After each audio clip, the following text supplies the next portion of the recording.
Welcome to Community Conversations with State Attorney Bain, your talk show for insights on the criminal justice system, community issues, and public safety in Orange and Osceola counties. Join State Attorney Andrew Bain as he dives into the issues that matter most to you, keeping it real every step of the way.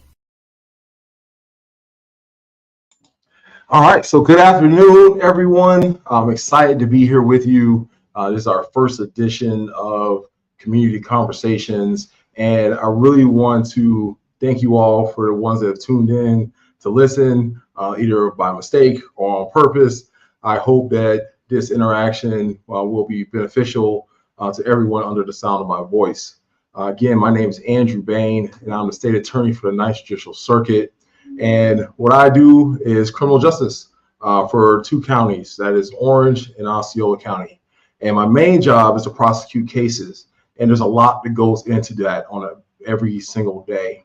And we have been on the job for now 11 months, and it's been a whirlwind. There's been some great progress done in our office and in our community to move the needle to us building a safer, more prosperous community. Just a little bit about me for many that don't know. I was a prosecutor here in this office at the very beginning of my career for about 7 years. I spent 3 years as an Orange County judge, and then while I came back in August to run the office, it was a great honor and a great opportunity for our community to take a step forward and become better. And so I want to highlight some of the amazing work that we've done. We have staffed our office. That we were under a tremendous staff shortage when we started. And by the beginning of August, we should relatively be a fully staffed office for the first time in many years, even while I was still a prosecutor in this office. So that's up to the great work of my team, the great work of the recruitment process that we have put in place, because a fully staffed office provides safety and provides numbers for us to deal with the high volume of cases that we see on a day-to-day basis and year-over-year basis. We have taken very strong stances against violent crime and gun crimes here in the office. We have implemented a violent crimes unit that's their sole job is to make sure that we stay safe and that we deal with the most dangerous people in our community in a safe and efficient, effective way. So we want to make sure that that is the goal, and we're going to continue to do that as well.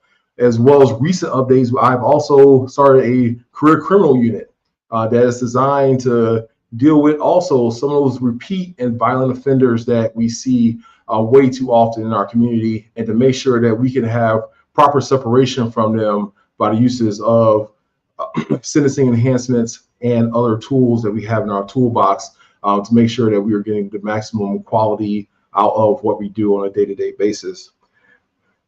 Man, we tried over 100 cases. That's amazing since the beginning of the year. And we're just past the halfway mark. And we're probably going to try even more than that coming up in the next coming months. And we also have had great successful prosecution. As many of you seen most recently that we've had the Bruce Whitehead case.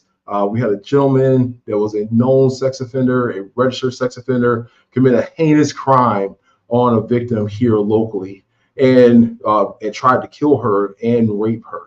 And so we went strong and hard at that case and came up with a successful prosecution. And now we don't have to worry about Mr. Whitehead bothering anyone else in our community because he is going to be in the Department of Corrections for the rest of his life. And unfortunately, that is sometimes what needs to happen because some people don't want to change. They want to continue to try to harm our community. And it's my job to keep you safe from those people. We've expanded our community partnerships, which has, been a part of one of the most famous and most awesome things about what we've done as an administration. Is I've got to partner with some amazing community partners here locally to drive the safety of our community. We have redone our diversion programs surrounding that idea and that issue. You'll hear from some of our community partners today, one of them being CareerSource of Central Florida. They are going to help our community move forward by providing those soft skills that people need to find employment, as well as opportunity for job training and trade school training, and to get that person a new beginning in their lives. We partner with Fifth Third Bank to do a lot of financial literacy work. We partner with a lot of with Recovery Connections to help us with our addictions and people under the influence of addiction and people dealing with that disease that we know as addiction. And it's been one of the most amazing things that we got to see overall. We have taken some real fundamental steps in dealing with things that are going on with criminal justice. One of them being education. We have done literacy work with juveniles. We have piloted a program called Turning Pages that's been greatly successful. And we started with 5 kids at a school called AMI Kids in Apopka. Those kids did amazingly well. They've improved their behavior. Their grades went up. We saw all the positive things that we wanted to see because of that process. Because about 85% of the kids that are in our juvenile justice system are illiterate or functionally illiterate. And because of that, they struggle and they act out. They behave badly. They decide to engage in criminal activity because they don't feel like they have another way. But we're here to hopefully show them another way before they become violent, before they become shooters on our streets, and before they harm somebody and take a step that's going to change their life for the rest of their lives. Because I have to then do my job, again, is to keep our community safe. And we've gone so far as this summer, as you'll hear in a future show, to start a pilot career exploration program in partnership with Orange County Schools. And we have been working with those kids since about the second week of vacation for them. And we're going to continue to work with them all the way almost until school starts again. And so we want to provide opportunities for people to make a change if they decide to. But we also have to have the ability to hold people accountable for when they decide that they're not going to be cooperative with what we want to do and how we want to live in a peaceful community.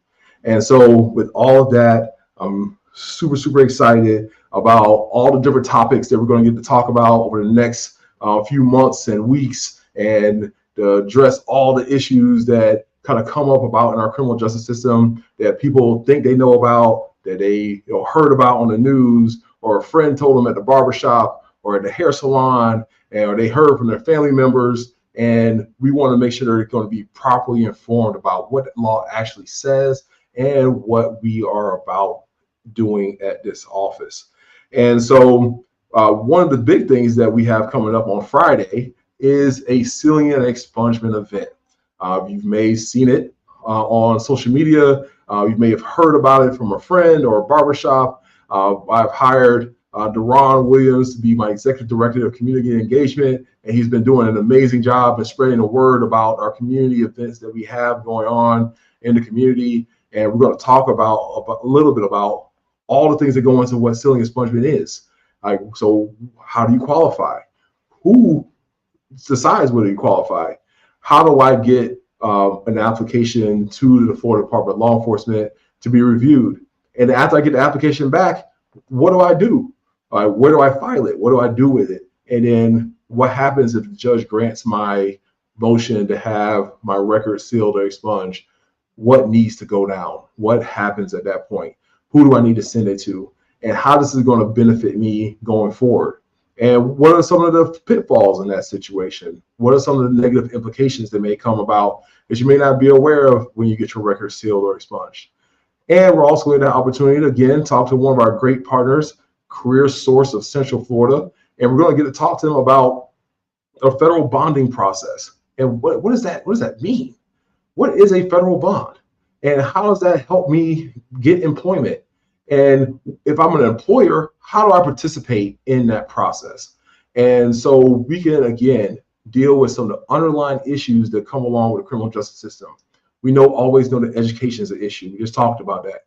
But poverty is definitely an issue when it comes to criminal justice. It's one of those underlying things that push that system forward.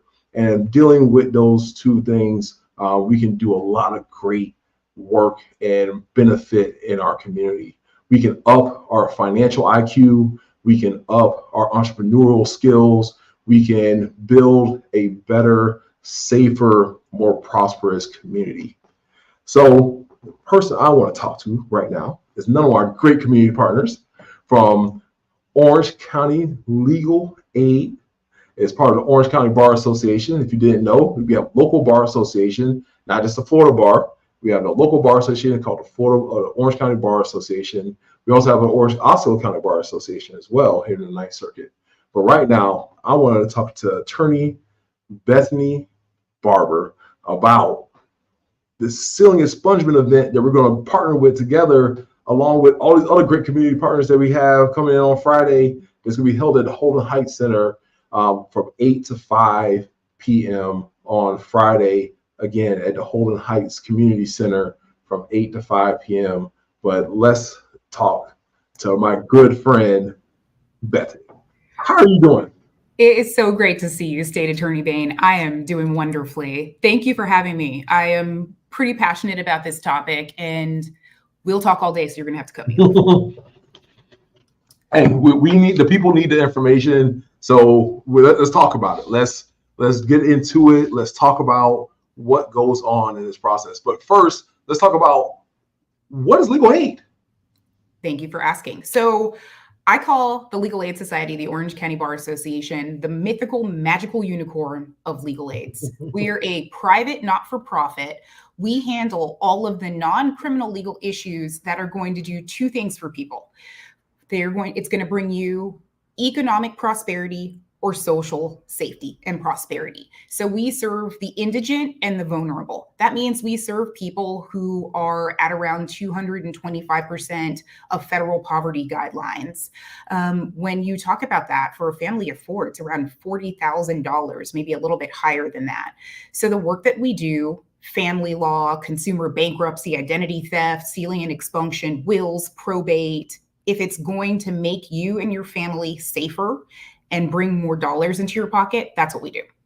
Oh, that's amazing work. And it's important work, right? Because not a lot of people even know that they may even need your help, right? Mm-hmm.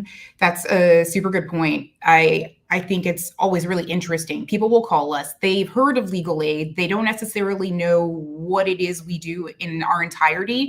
They just know maybe I can get a lawyer for a little bit of money. If you qualify for services at the Legal Aid Society, there are no legal fees. You know, there may be a court cost, a filing fee, which we always try to get waived, but we really do the work for free because we want to make sure that all of the impediments to someone living their best life are taken care of. We say that we try to apply legal solutions to social problems. People will call, they think they have a divorce issue that they need help with, but they may have a divorce issue, a bankruptcy issue. Turns out, the reason that they're getting divorced is because there are all these economic stressors. They're having problems getting a job because they can't get a record sealed. So someone will call for one issue, and it's not uncommon that we'll have 7 things that we're helping them with. That's amazing. And thank you for your work, and thank you for heading this up. Now, how many years has it been now? Well, it looks like I've only been at the Legal Aid Society and in the workforce for 2 years. It's been 16 years. 16 man. years at the Legal Aid Society. Yeah. Yeah, a lifer. Yeah, we've been doing a lot of work. We've done a lot of work together in the past. So I know there's been a lot of, man hours and blood, sweat, and tears that you poured into the work that you all do at Legal Aid. And I am super thankful for everything that you have done for our community. And for helping me with some of the things that I want to do in the community. Right back at you. You are always out there. You are really accessible. You are visible, and you are no stranger to this organization and the community. So I give you the thanks right back. Yeah. And so for all you don't know, so when I was an Orange County judge, one of the things that I got to do was to sit on the criminal. I got to be the judge at the jail in 2021 for an entire year. So I saw all the first appearances in 2021, and we'll talk about that at a later show. It was a very interesting experience. Part of the reason why I'm here today was that experience. And I got to sit on a civil bench for, almost a year and some change. And one of the things I had to do, unfortunately, a lot were evictions.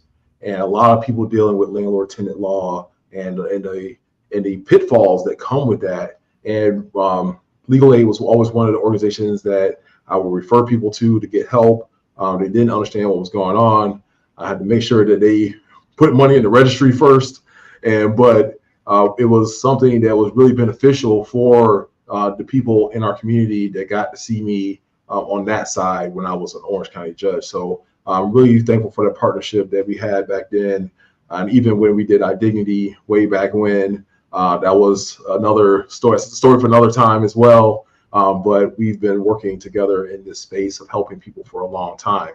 So I want to talk about what we got going on Friday, right? So we have this sealing and expungement event, again, at the Holden Heights Center from 8 to 5 p.m. And what is a sealing and expungement? Yeah, so sealing and expunction is actually one of my favorite remedies when it comes to access to the court system and access for judgment. So people get arrested. Sometimes people get arrested and they didn't do the crime that they are accused of doing. Things generally start if you get arrested and you're fingerprinted. Once those two things happen, you were officially, and if it happens in Florida, you were officially part of the criminal system. You have what's called a criminal record.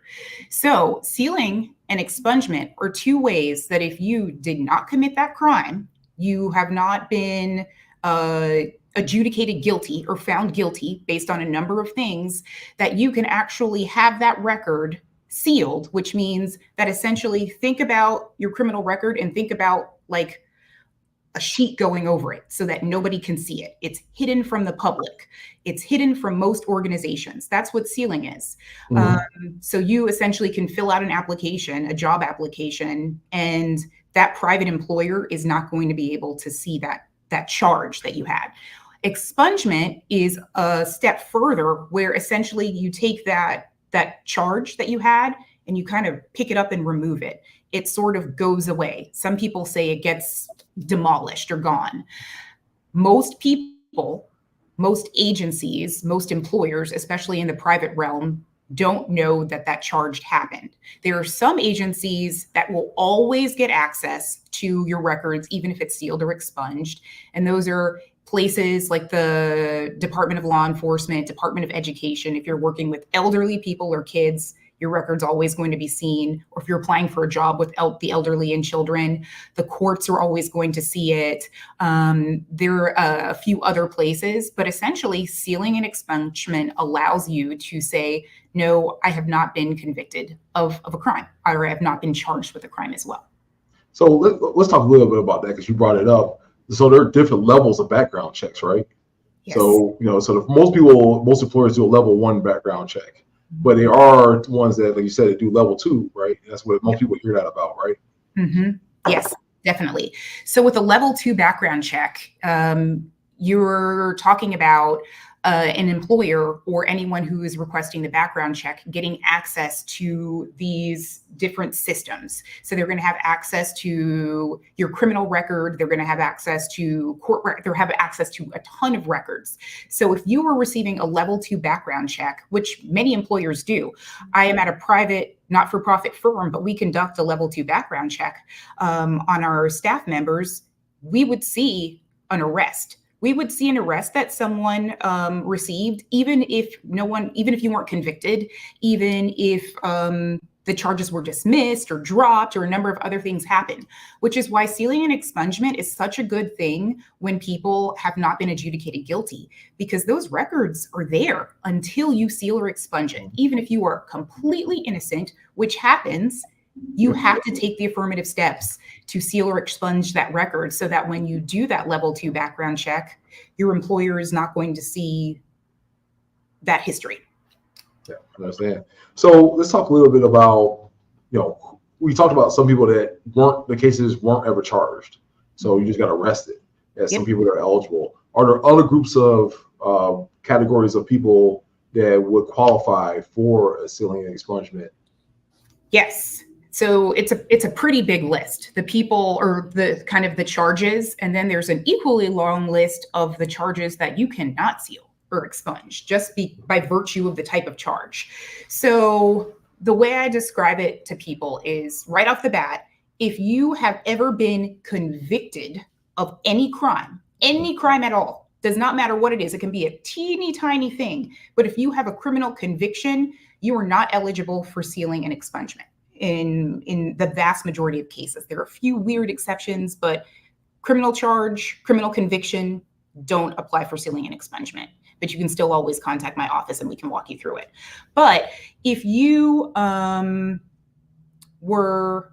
if the charges were dismissed, you don't have to seal or expunge. If adjudication was withheld, you can seal or expunge. If you went to trial and you were found not guilty, you can seal or expunge. There's a really, really long list of ways that you can seal or expunge. Drop charges, dismiss charges, withhold of adjudication, found not guilty, you did pretrial diversion and the charges were dropped. All of those make you eligible to seal or expunge. When you think of sealing and expungement, think of at some point in time, a mistake was made and you should not bear the responsibility for that mistake.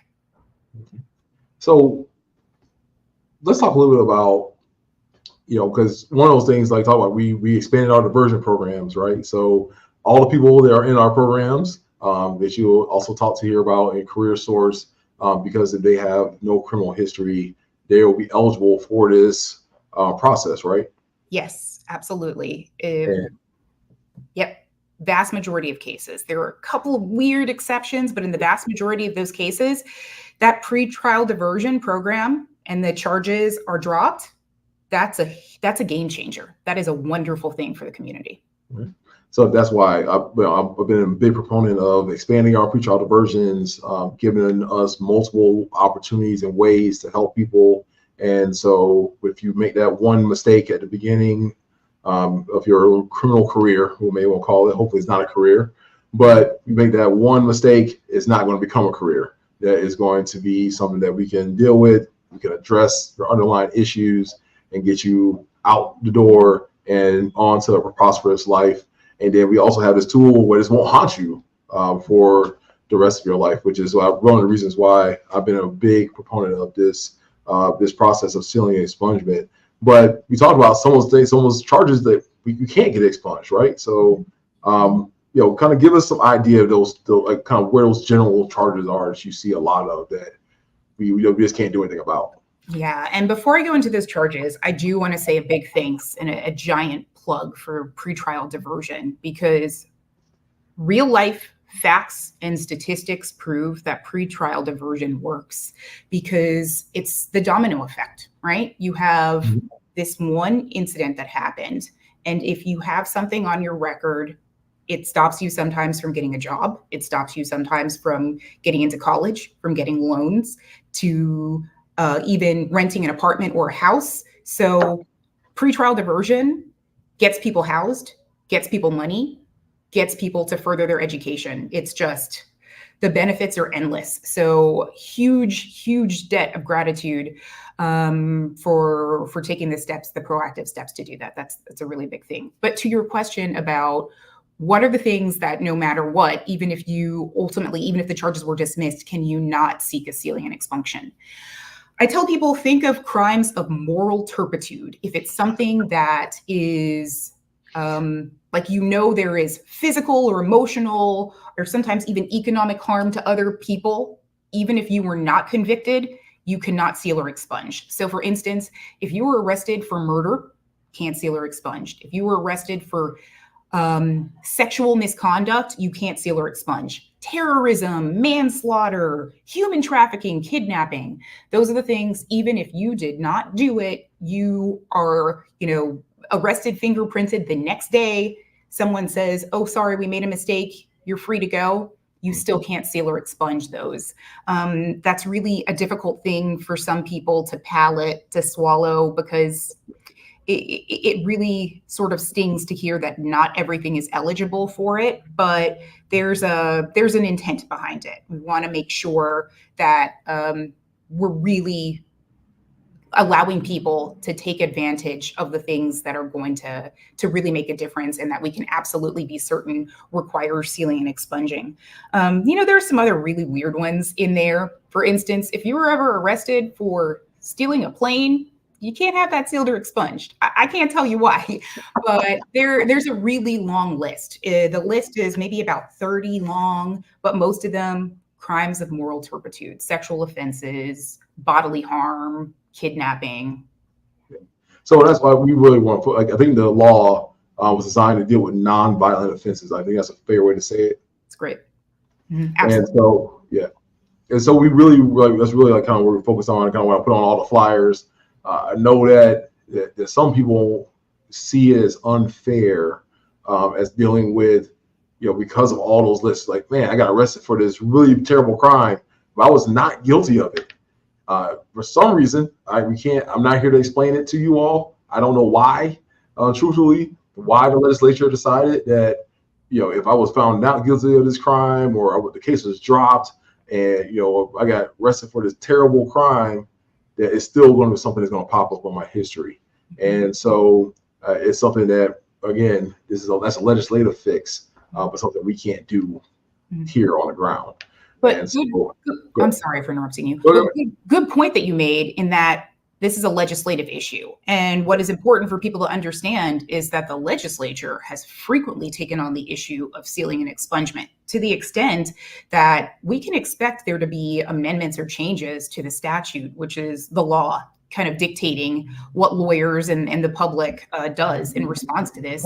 So always, if you're in doubt, if you have questions, definitely contact your legal aid, communicate with an attorney to see if we can step you through the process. The event that State Attorney Bain is putting on Friday the 12th, I definitely encourage people to register and just see if there is eligibility. And whenever there's a question, just ask. All right. So let's get into like the nuts and bolts for it, because there's a moment. So what does it actually take? What does the process look like to get a record sealed or expunged? Do I need to bring my birth certificate? Do I need to bring my social security card? It's like the DMV. Like, how do I actually get this done? And do I need a lawyer like you to help me? So it's a pretty lengthy process. I'll say you are not required to have a lawyer help you through the process, but I strongly encourage people to consult with a lawyer and secure a lawyer if you can, just because there are so many agencies that you have to communicate with, so many specific things that you have to have, so many certified copies. You have to do things in a certain order, and then you have to know that even if an agency responds in a certain way, that you can still take certain action. So there are just so many steps, so many entities, so many things that you have to do. You don't need a lawyer, but lawyers are very helpful in navigating this kind of long, winding course. So I guess the best place to start is, how do you know if you have a charge which is eligible for sealing and expungement? So if you are lucky enough to have an event that State Attorney Bain is putting on, you can contact the State Attorney's office. That's right. And they will begin the process. But for everybody else, go to an attorney or get a copy of your charges, right? You're going to need the clerk of courts. You're going to need the Florida Department of Law Enforcement. You're going to need the state attorney's office. And then you are going to need the court in the place where the charge essentially happened and you were charged with the crime. So you're going to need these 4 agencies at a minimum. There is a packet, and I encourage people to begin by going to the Florida Department of Law Enforcement, FDLE.gov, because they actually give you all of the information that will need to be turned in to begin this process. You are building what is called a certificate of eligibility application. The certificate of eligibility application is what ultimately gets sent to the FDLE. But before you send it to the FDLE, the state attorney needs to essentially sign off on it and say, yep, this is the charge. Yep, it happened here. Yep, there's eligibility from our end. No problem. Person who is attempting to get their records sealed or expunged, you have contacted us, and you can tell the Florida Department of Law Enforcement that you contacted us and we know what's going on. So once you have that certificate of eligibility, and there are a number of other things that you have to attach to it, there's fingerprinting, the certified charges, you send that off, that application for the certificate of eligibility off to the Florida Department of Law Enforcement. The timeframes can vary, but FDLE will tell you that from the minute you turn in that certificate of eligibility application to when you get it back, to completing the process, 90 days, maybe, so 3 months, but you have to turn in that certificate of eligibility. You have to wait for FDLE to approve that certificate of eligibility. Then once you have that certificate of eligibility back, that's when you're taking your show to the court, right? You're going to the court where the crime was essentially where the charge happened. So you are going to file what's called a petition to seal or expunge your record. You're going to attach that certificate of eligibility. There are a number of affidavits, which are just basically you saying, I swear and affirm that I have never received a sealing or an expunction before. This charge is eligible. I contacted the state attorney. I did all the stuff I was supposed to do. And now court, please see my case and tell me if I'm eligible for a sealing and expungement. The court is the ultimate determiner, or person who's going to make the ultimate determination about whether or not your record is sealed or expunged. So even if you send off your application for certificate of eligibility to FDLE and FDLE says, no, we really don't think you should be eligible to have your record sealed or expunged, you technically could still take that and go to the court, and the court could override essentially the recommendation of the Department of Law Enforcement. Now, if that happens, there's going to be a hearing. There will most certainly be a hearing, because that's when you're going to go to court and put on your evidence and say whether or not you think something went off the rails or something is wrong and the evidence should be looked at in a different way. But if the FDLE says, yep, we think this is eligible for sealing and expungement, there's generally not going to be a hearing at court. The court is just going to look at the information that's presented. The judge is going to take everything that they see in front of them under consideration. And 99.999% of the time, that person's then going to get a court order back that says, congratulations, your record's sealed or expunged. And then the agencies, beginning with the clerk of courts, begin the process of spreading that news to the people who need to get it. FDLE gets it, FDLE sends it to a bunch of places, and that's effectively how your record is actually sealed or expunged once you go through all of those departments. Yeah, so I that was one of the things that I also got the chance to do when I was a judge, was sign some of these orders. I was really surprised about the limited number of them that I got to sign. I was hoping when I became a judge that I would see more. I would think there'd be more people asking for it and trying to see if they're eligible and seeing if they could file the petition. But that's around the idea that people just don't know. Mm-hmm. So this is one of the reasons why we're on this show right now, so we can spread the news and so we can have more of those cases filed, because I think more people are eligible than we think. It's true. And question for you, since I think everyone knows you do have extensive experience as a judge, how often did you see people filing even if the certificate of eligibility basically was declined or denied? I haven't had that personally happen in my courtroom. So when all the rest of them were, I get a petition, the clerks bring a petition to me, I review the packet on our system on our judge system, from behind what the clerk, everybody sees in the public, the clerk system, and I review everything, read it. The state attorney's office would say they would object or not object. If there was an objection, I would set the case for a hearing, and then have the hearing and ultimately decide whether it was appropriate to seal or expunge the event or expunge a record at that point. I did have one where I said I don't think it's appropriate right now. I think that you need to wait a little bit longer because it's something that it was still so fresh, and there was a victim involved, and there's a lot of things happening.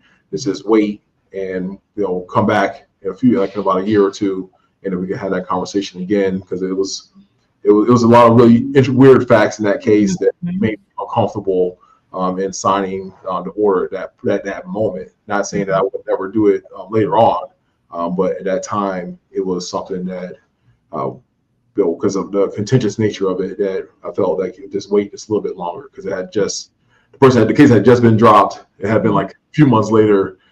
Everything wasn't settled, so come back. But yeah, so let's talk about, there's one other thing I want to go over, because like somebody asked me a question about this online the other day. The event on Friday itself is free, but the Florida Department of Law Enforcement charges a fee. $75. Yes, they do. It's not us. So the state attorney's office is not charging you a fee. Legal aid is not charging you a fee. Madam Clerk Russell is not charging you a fee to do all the things that she's going to do at the event. Is the Florida Department of Law Enforcement, once we give you the packet, we'll charge you a fee that you have to send this check off to Tallahassee. So talk to me a little bit about that. Sure. So yes, to be clear, that check or that money that is being sent, that money order, it is payable to the Florida Department of Law Enforcement and no one else. Not the clerk, not the state attorney, not any law firm. FDLE is receiving that $75. And that is to get the packet, get the application, and make a determination. That money is non-refundable. So if you decide that you don't want to pursue this, they keep that money. If you get the result that you don't want to get, they keep that money. They're going to keep that money. But you can technically apply for a waiver. You contact the executive director of the department, and you have to do it in writing, and they can make a determination if they want to waive it. It takes a substantial amount of communication and collaboration for FDLE to consider dropping the fee. Most of the time, it does not happen if you independently reach out to them.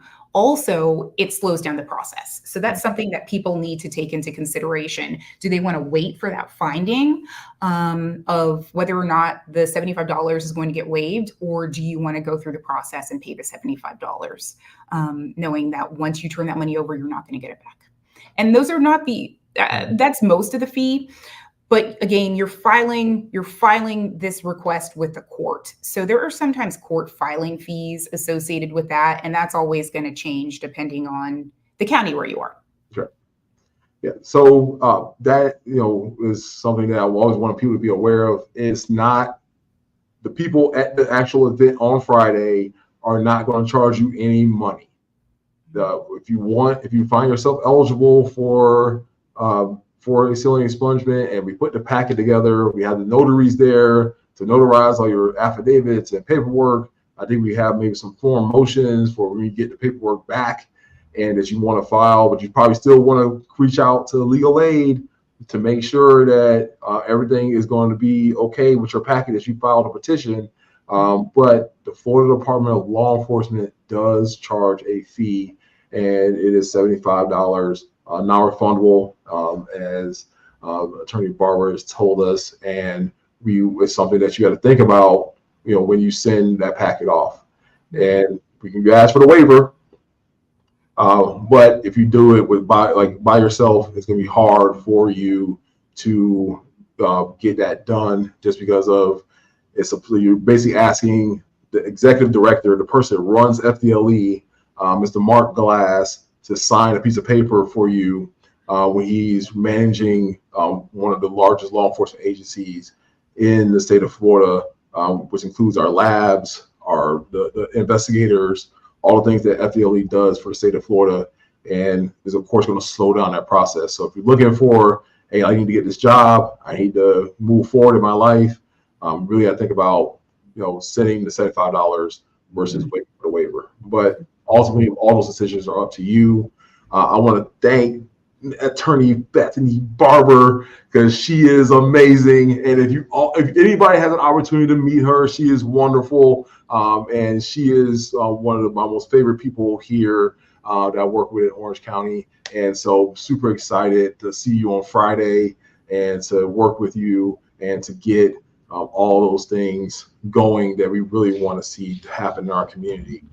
So I want to thank you for coming on. I appreciate the information. I know everyone in the radio land and on social media appreciates the information, and I'm thankful for all of that going on. And so hope you have a great day, and I look forward to seeing you Friday. My pleasure. Thank you so much for fighting for our fellow residents. You are doing a phenomenal job, and I'm so happy I can call you a partner. All right. Thank you. Bye-bye. All right. So we're gonna flip the script a little bit. So what happens if all this fails that we talked about, ceiling expungement? Is that the end of the story? Is if I can't get my record sealed, is it over? And am I just doomed for failure? No, you are not. We have hope. We're going to talk about a little bit of that hope right now. I'm going to bring on Ms. Janae Oles from the CareerSource of Central Florida, and we're going to talk a little bit about federal bonding. And it's one of my favorite topics. I also get to talk about as well. I always thought that these two topics should always go together, sealing and expungement and federal bonding, because they play off of each other. Because if one doesn't work out, we can always flip to the other, right? Yes. And so Ms. Oles is going to talk to you about, tell people who you are and what the work you all do at CareerSource in Central Florida. Good afternoon. Thank you, State Attorney Bain, for having me on. My name is Janae Olds. I am the Director of Workforce Special Projects here at CareerSource Central Florida. We are your local workforce board, and what we do is everything to help individuals get back to employment, no matter where that person is and what they need. That's what we do. We connect career seekers to business and help them get back employed. All right. So let's talk a little bit about that, just a tiny bit about it. We have a program together, right? Yes, we do. What's the name of that program? Access to Career Pathways. All right. And so, again, we're going to talk about pretrial diversion. CareerSource Central Florida is one part of that pretrial diversion packet. And what I realized as doing this job before for 7 years and on the bench is that people don't have a lot of soft skills, right? Right.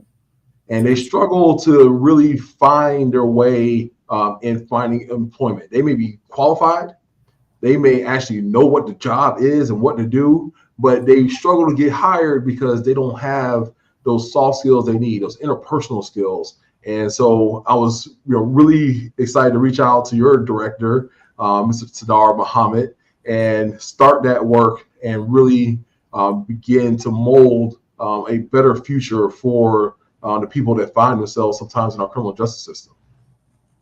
So talk to us a little bit about the work that we do, and then we'll jump into this federal bonding. I'm super excited to talk about Access to Career Pathways and our partnership together. This academy, that's what we call it, an academy, is a 4-week program where we really expose individuals that may have a criminal history to an array of different things, teaching them soft skills, bringing in industry partners to include some of our employers from different fields, bringing in second chance employers to talk to our participants, bringing in schools to expose them to different educational tracks that they can go into. We also use virtual reality, which is something we're extremely excited about because sometimes people don't know what they want to do or they want to try something different. So we use virtual reality goggles to expose them to different industries and different areas of work so that they can actually do that job and see if it's something that they're interested in doing. Again, we bring in different community partners, different resources to tell them what is out there to help them. And at the end, we have a job fair. The federal bonding program is also a part of that, where we talk about what opportunities they have, and then at the end we help them secure placement. That's what it's all about. So talk to us about what is federal bonding? What is that? So the federal bonding program provides a fidelity bond to employers that hire individuals who are considered high risk due to barriers to employment. Some of those barriers to employment may include criminal background, or it could be that you had no work history or little work history, maybe poor credit, maybe you were dishonorably discharged from the military. So it covers an array of individuals. And that bond is really provided to that employer as an incentive for them to hire you.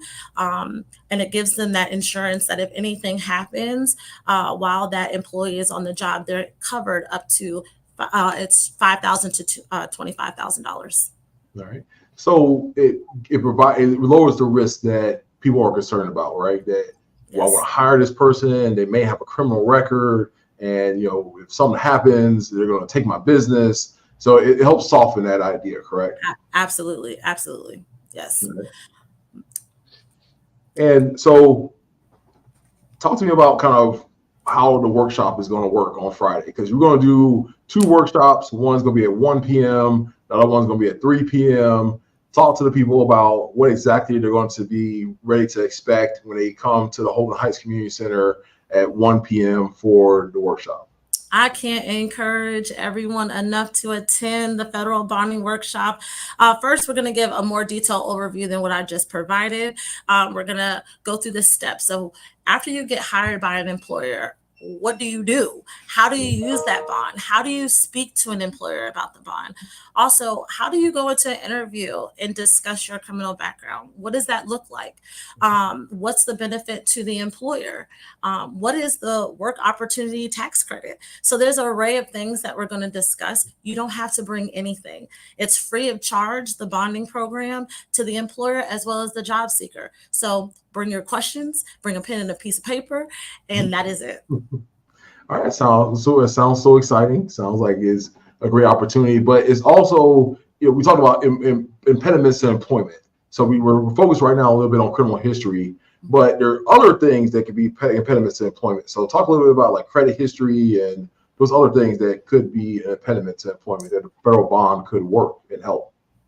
So if someone wants to go work for a bank, some banks, they do a credit check, and they may consider that person, hey, if you didn't manage your money well, I might not want to hire you, and they may have a pause to hire that person. So if they speak to the employer about the federal bonding program and we educate our participants and our customers on exactly how to do that, then that would incentivize that bank to go ahead and hire that person because they're covered if something were to happen in regards to theft or property damage or larceny or whatever the case may be.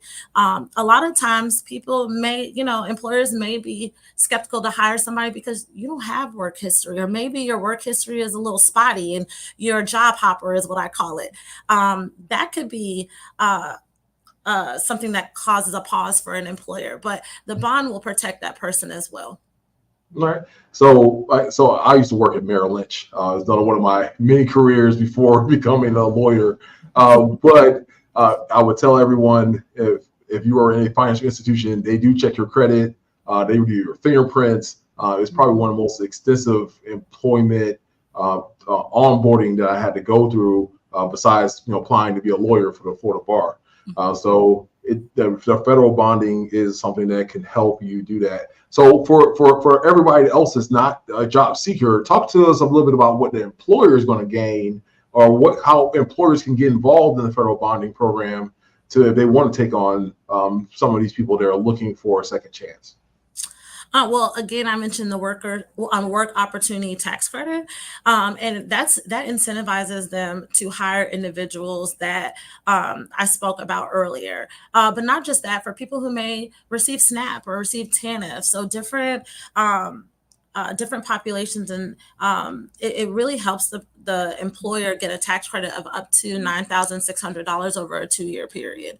So that is what is really an incentive for an employer to hire this group of individuals. And it's exciting because, again, we educate the career seeker on how to have that discussion, because many employers may not even know about the federal bonding program. And it's exciting for the career seeker to let them know, hey, this is an opportunity for you to not only be protected if something should happen, but also you can get a tax break in the same process. All right, wonderful. And so how does it last forever? It does not. It absolutely does not. So the fidelity bond that is provided to the employer is, again, free of charge for the first 6 months of that career seeker being employed. If they want to extend it any further, then they would have to go and apply for that bond themselves, and they could do that on bondsforjobs.com. And again, I don't want to give too much away because a lot of that stuff will also be spoken about in the workshop. But no, it does not last forever. And it's not for everybody. So we're talking about criminal backgrounds. It does cover a lot of misdemeanors and felonies. However, if you are charged and convicted of murder, it will not cover you, but it will cover someone who may have sexual misconduct. So it just depends. All right. So unlike you heard me talk about ceiling expungement, where it's only talking about non-violent offenses. This is something where some violent offenses can be helpful, right? Absolutely. Absolutely. And CareerSource Central Florida, okay, we have the federal bonding program and we do the workshop. Yes, but it does not stop there. So after we have the customer come in and do the bonding program, we will assign them to a career consultant who will travel with them through that career journey and help them find permanent employment. We have an entire business team that works with businesses in our local community that can help our career seekers get employed. Yeah. So I've been actually, one of the things I've been doing for the past now almost 11 months that we've been in the office is literally traveling to all parts of our circuit, meeting with some of those partners. Like we had Home Builders Institute. We got to go visit. We're down there. That's by the Florida Mall. We were out there on WD Judd, out there with Valencia with their new trade school that they have there. They have HVAC, they have welding. They have like a bunch of different options for people to choose from, handyman, all kinds of things that are going on inside of that complex. It's a beautiful brand new complex out there by Mercy Drive. And so there are multiple options, including things like hospitality. So tell the people, because some people just have these ideas. It's just like, I want to get like a janitor job, and it's going to be, that's going to be it. So talk to people about how we're actually trying to help people with careers. Yeah, that's super important because there's a lot of misconceptions with that. There is an array of jobs out there for individuals who may have had a criminal background and made a mistake in life. And it's not just janitorial work. Yes, there's customer service, but guess what? Customer service is in every field. Hospitality, construction, HVAC, manufacturing. There's a lot to it other than that. And that's what we expose them to in that Access to Career Pathways program. So if you're interested in that, see us at this event on Friday and we'll discuss that as well. But that's something we're really trying to break down, those walls and those misconceptions. But also there's a misconception about this federal bonding program that I definitely have to speak about. This is not a ticket to say that you're going to absolutely get employment. What gets you the employment is that resume and that interview and how you present yourself. And that's what we talk about as well in the workshop, because a piece of paper is not going to be the only thing. You really have to sell yourself and believe that you can do it. And that's something else that we're going to talk about in the federal bonding workshop on Friday. Yeah, on Friday. So again, Holden Heights Community Center from 8 to 5 p.m. is the entirety of the ceiling expungement event. But we will have 2 federal bonding workshops. One at 1 p.m. and another one at 3 p.m. For everyone that wants to come down and see what's going on and benefit from these wonderful tools that we have available to us in our community. And I love what you just said at the end, because a lot of people think that, well, I have a degree, or like I remember one of my professors when I was in law school, Professor Carlos Woody. He's a big shout out to Professor Carlos Woody. He's longtime general counsel at OUC, and he literally told us, said, just to let you guys know that passing the bar exam means you're minimally competent to be a lawyer. It doesn't mean that you're going to be a successful one. It doesn't mean that you're going to be a good one. It just means that you're minimally competent, that you are just barely okay to be a lawyer, but you need to strive to be better each and every day. So I always took those words to heart, and when I came to practice the law. So always super excited to have great partners like CareerSource Central Florida. Just great partnerships are going to be the foundation of how we move the needle going forward for our community, for our criminal justice system, and to get people back on track. And again, the goal to build a safer, more prosperous community. So I want to thank Ms. Oles for joining me on this good Wednesday. And you will see her again. If everybody wants to see her again or talk to her, she's going to be available when it comes on Friday. Again, at the Holden Heights Community Center from 8 to 5 p.m. is the event, but you'll see her at 1 and at 3 p.m. So looking forward to having you and seeing you again on Friday. I appreciate it. Thank you for the partnership as always. And I look forward to the event and meeting everyone on Friday. All right. Thank you. Thank you for coming in and joining me. Thank you. All right. So I want to take a special moment for a quick second to thank Mr. Paul Billings, whose great idea this all was when giving me an opportunity to reach the people and talk to you all about a lot of the great things that go on in our criminal justice system. So if you have any questions, you can text them to 407-369-8555. Again, that's 407-369-8555. And I'll try to get you those answers for the next 5 minutes that we have left in our program. So right now, I want to also take it while that's going on and people are getting their questions together. I want to talk to you about, we're doing a campaign as well. Gun safety awareness is a big issue in our community. One of the craziest things that happened when I became the state attorney, I had an 11-year-old shoot 2 of his teammates in a Popka with an unsecured firearm. Just recently, I was actually about to do another interview about some of the things that we have going on in our community, and I was in the studio, and they were reporting about someone being shot by their neighbor's firearm that was stolen out of his vehicle by a person that was here to do harm to our community. So I have put out a PSA with the Sheriff John Mina, with Sheriff Marcos Lopez to talk about not leaving your guns in your cars. The majority of guns that are used to kill and harm and maim people in our community are stolen out of cars and unlocked cars at that. So if you have a gun, I need you to be a responsible gun owner.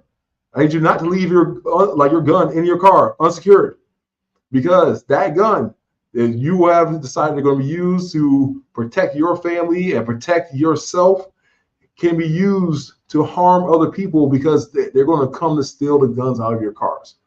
So the majority of burglaries that we have inside of vehicles are about things being stolen out, like guns being stolen out of cars. And again, majority of them are unlocked. So it's a clear and present danger to the people in our community, and we have to be vigilant in doing the work to make sure that we're going to be able to protect the people in our community. So please do not leave guns unattended, unsecured inside of your vehicle. It is a public safety problem for the people in our community. And so I want to leave you all with a motivational minute, I will call it, or maybe 2 minutes. And you heard I had a Motivational Monday message that I sent out, and it's about the idea that courage is the key to your success. There's nothing that's going to happen in your life that you're going to be able to reach for, that's going to reach up and grab, that is not going to require you to have a tremendous amount of courage.